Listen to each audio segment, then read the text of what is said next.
Our next module in B5, Economic Concepts and Analysis, is the economic effect of significant transaction. This is the last module in your section B5. What we will be covering: business combinations and the divestitures. Regarding business combination, an entity can expand its operations by entering into a business combination. There are basically 4 types of business combinations we'll discuss: horizontal combination, vertical combination, circular combination, and diagonal combination. And then corresponding transaction involving these combinations could be through mergers, acquisition, tender offer, purchase of assets, and management acquisitions. So let us discuss these all one by one. The first one is the horizontal combination. Horizontal combination would occur when 2 companies, like 2 banks, financial services businesses. So when 2 businesses in the same industry, they produce same goods or give same type of service, when they join, it is called a horizontal combination. The advantage would be that a larger business will enjoy the economies of scale. I hope you would remember the economies of scale mean the reduction in average cost because of the increase in size of your production or your services, your lower cost because of purchasing economies of scale, risk-bearing economies of scale, technical economies of scale, managerial economies of scale. We discussed all these in our earlier readings. So this would be the advantage, and of course more profit. Let's take an example. Heinz and Kraft Foods, both in the business of selling processed food to consumers, merged into one company. Same businesses, same industries. The Kraft Heinz company in 2015, this happened in 2015. The expectation at the time of the merger was that the new company would become one of the largest food and beverage companies in both United States and the world. The new company projected annual revenue of approximately $28 billion, along with an expected $1.5 billion in cost savings. That's the benefit of horizontal combination, horizontal merger. Next we have vertical combination. A vertical combination involves the combination of companies at different stages of production process. Let me explain this idea. Let's say firm A extracts petroleum from Earth's surface. Firm B refines this petroleum into its finished form: petroleum, gasoline, benzene, diesel, and the firm C eventually sell this in the market. It's oil distribution marketing company. Now, if firm B purchases firm A, it will be called the vertical backward integration, because firm B is buying out its own supplier.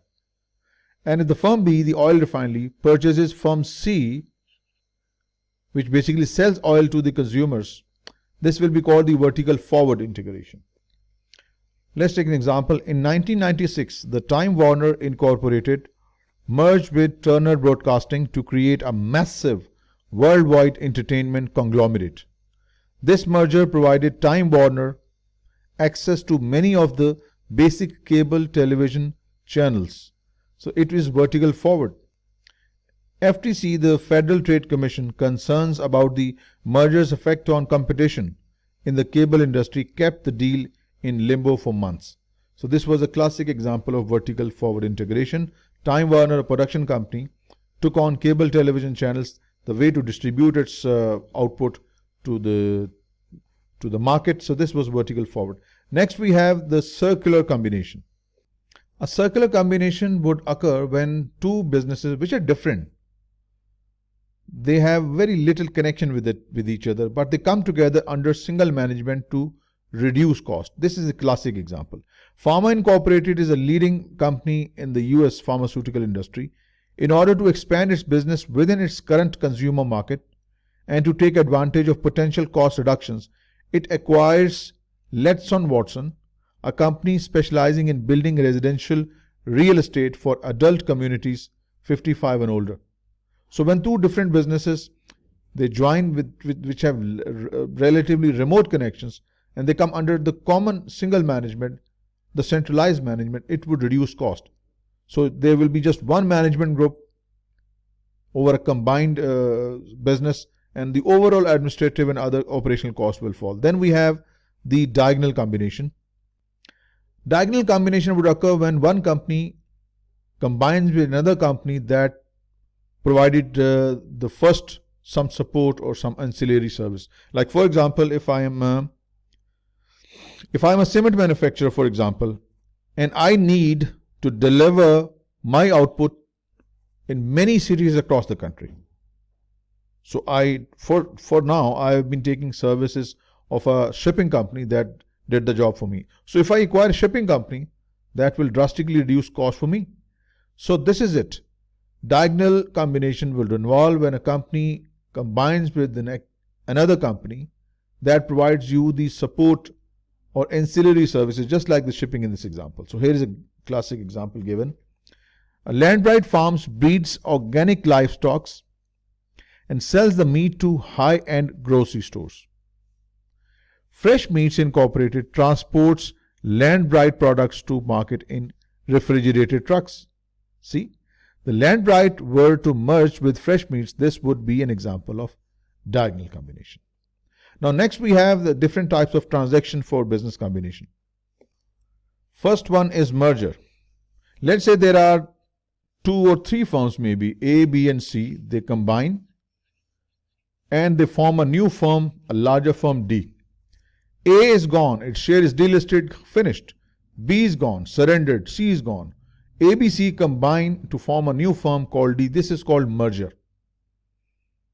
The companies that were originally there, their stock is replaced by the new firm D. Let's take an example for merger here. In 2016, Dell Incorporated and EMC Corporation will merge to become Dell Technologies. The deal is expected to be worth close to $60 billion and will bring together 2 powerful technology franchises with strong capabilities in storage services, PCs, hybrid cloud, converged infrastructure, mobile and security. So this is a merger where Dell and EMC will be gone and the new firm Dell Technologies will emerge. Next we have acquisitions. As the name suggests, a large firm purchases holding stock in some smaller firm and both firms coexist. Both firms coexist as the acquirer called the parent and the acquiree called the subsidiary. They both exist simultaneously in a parent-subsidiary relationship. This is called acquisition. Both coexist, none of the firm is gone. So in 1984, US Department of Justice instructed AT&T to divest its regional telephone companies, the subsidiaries. 22 years later, AT&T reacquired Bell South in a deal worth more than $85 billion. The company retained the name AT&T. So the parent retained its name, the company that was acquired, Bell South, it's retained its name, but the relationship was redefined. One was the parent, other was the subsidiary. So such transaction is called acquisition. Then we have the tender offer. As the name suggests, the tender offer involves offer directly to the shareholders to buy the target company. Like let's say I am A Incorporated and I want to purchase or buy out B Incorporated. So instead of just going directly to the management, we make an offer directly to the shareholders of B Incorporated. Maybe if the market price of B Incorporated is currently $50, so in order to sweeten the deal, we will offer the price $58 per share. So the tender offer involves directly offering to purchase the shares of B Incorporated. This is called tender offer. So the offer made to these shareholders of B Incorporated, the offer could be in the form of cash, it could be in the form of bonds, it could be in the form of some other securities like stocks, warrants, debt insurances, etc. And it is up to the shareholders of B Incorporated whether they would like to go ahead or they reject the offer. Here's an example. Biltmore Incorporated offers $13 per share to buy the stock directly from the shareholders of Alexander. Biltmore is the acquirer and Alexander Company is the target company. Alexander stock is currently trading at $11 and the offer is $13, $2 more than the current market price, making the Biltmore offer very attractive to the target shareholder. Assuming that the majority of shareholders agree to the term, Biltmore will provide $13 per share, and this is an example of tender offer. Then the purchase of stock, last category. Let's say me, A Incorporated, I'm a pharmaceutical firm and I'm interested in to purchase some part or some division or some segment or some product line of B Incorporated. Not B Incorporated completely, just some part of B, some segment, some product line, some division. This is called purchase of asset. Now, this is quite a significant transaction. It needs approval of the stockholders of B Incorporated. Only then the transaction would undergo. So let's take the example here, purchase of asset. Locks Industries enters into an asset purchase agreement with Bright Star Incorporated to purchase approximately 80% of the latest buildings and equipments. So you are not acquiring entire B, you are just purchasing some segment, some part of the business. As part of the agreement, Locks agrees to assume the liabilities associated with the mortgages outstanding on these buildings and capital leases on the equipment purchased. Next subunit in this module is divestitures. What basically are divestitures? Divestitures involve partial or full disposal of a component or a business unit. So there are different types of divestitures. We'll discuss all of these: sell-off, spin-off, and equity carve-out. Let us first discuss what is sell-off. Sell-off involves complete outright sale of a subsidiary. Subsidiary is completely sold out because it doesn't seem to fit well in the overall strategic arrangement of the business, or maybe we do not have the necessary skill and expertise to carry on with this business, or there is no synergy, lack of synergy, so we might sell it off. Take an example. Management and shareholders of Beko Industries think that its ownership of Blended Limited, this company, the troublemaker, Blended Limited, is causing the overall entity to be undervalued from the market perspective. So this is a troublemaker, kick it out. So as a result, the company sells the assets and liabilities of Blended to another company in the hopes that the investors will react favorably to the sale, which will lead to increase in the stock price of the back-end company. So this is called sell-off. Next we have spin-off. As the name suggests, we have a larger company, company A. We create a separate entity B, and the shares to this new entity are given on pro rata basis to the shareholders of A. So it's just that we separated an entity from the main parent company and the shareholdings have been kept the same. We are not welcoming the new investors here. So basically there will be no cash inflow, no public issue. It's just the part of the company is being separated so that we can manage these two businesses more efficiently, more effectively. Now B will be separated. Now it will become more profitable and it will be under the new management. So we expect this to perform well. Take an example. In 1994, Eli Lilly and Company, a large US-based global pharmaceutical company, shifted its focus purely to pharmaceuticals and other similar businesses. As a result, Lilly spun off its medical devices division, which went public later that year under the name Guardant. Guardant focused on cardiovascular medical products such as artificial pacemakers, stents, and cardioverters, defibrillators. Next, we have equity carve-out.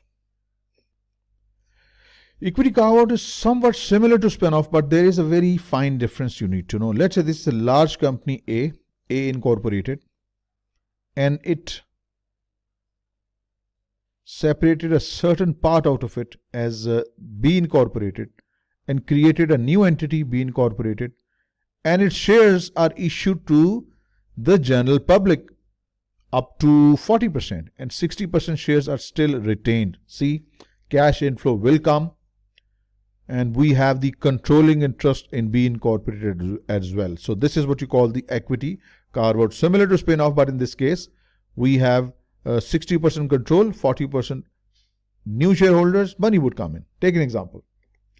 Techno Industries is a multinational company with several divisions specializing in unique product lines.